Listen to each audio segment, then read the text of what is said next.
मित्रों, 17वां श्लोक इस प्रकार है।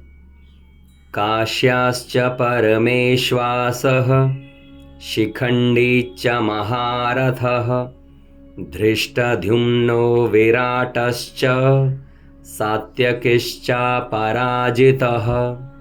अर्थात श्रेष्ठ धनुष वाले काशीराज और महारथी शिखंडी एवं धृष्टद्युम्न तथा राजा विराट और अजेय सात्यकी, इन्होंने भी अपने शंख बजाए।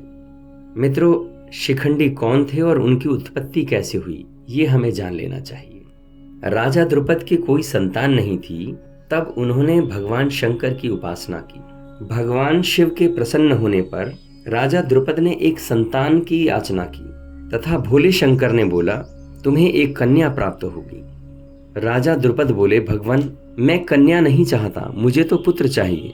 इस पर भगवान बोले, वह कन्या ही आगे चलकर पुत्र रूप में परिणित हो जाएगी। इस प्रकार राजा द्रुपद और उनकी पत्नी दोनों ही ने अपनी इस संतान को पुत्र के रूप में प्रसिद्ध किया।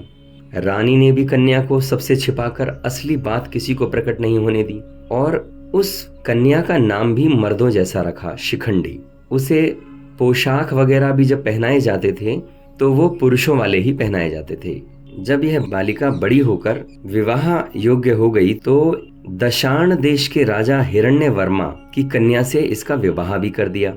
किंतु जब हिरण्यवर्मा की पुत्री ससुराल में आई तो उसे पता चला कि शिखंडी तो पुरुष नहीं है, यह तो स्त्री है। वह बहुत दुखी हुई और उसने सारा हाल अपनी दासियों के द्वारा अपने पिता राजा हिरण्यवर्मा को कहलवा भेजा। राजा हिरण्यवर्मा को द्रुपद पर बहुत क्रोध आया और उसने द्रुपद पर आक्रमण करके उन्हें मारने का निश्चय कर लिया। इस बात को जानकर राजा द्रुपद युद्ध से बचने के लिए देवताओं की आराधना करने लगे।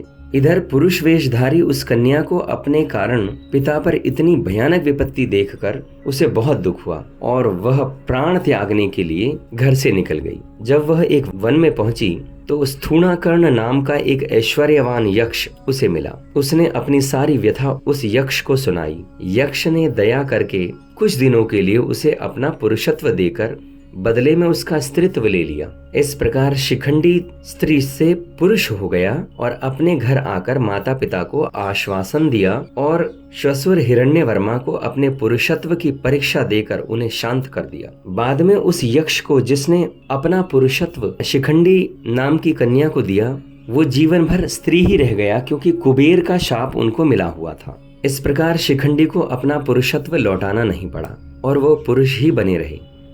भीष्म पितामह इस पूरे इतिहास को जानते थे, इसी से उन्होंने शिखंडी पर शस्त्र प्रहार नहीं किया और शिखंडी बड़े शूरवीर महारथी योद्धा थे। इन्हीं को आगे करके अर्जुन ने पितामह भीष्म को मारा था। इस श्लोक में श्रेष्ठ धनुष वाले काशीराज धृष्टद्युम्न और राजा विराट तथा सात्यकी, इन्होंने भी शंख बजाए। राजा विराट के बारे में हम पहले ही बता चुके हैं कि राजा विराट वो राजा थे जिनके यहाँ 12 वर्ष के वनवास के बाद पांचों पांडव 1 वर्ष का अज्ञातवास राजा विराट के यहाँ पर ही काट रहे थे। सात्यकी नारायणी सेना के महान सेनापति थे। इस श्लोक में इतना ही, फिर मिलते हैं अगले श्लोक में। धन्यवाद।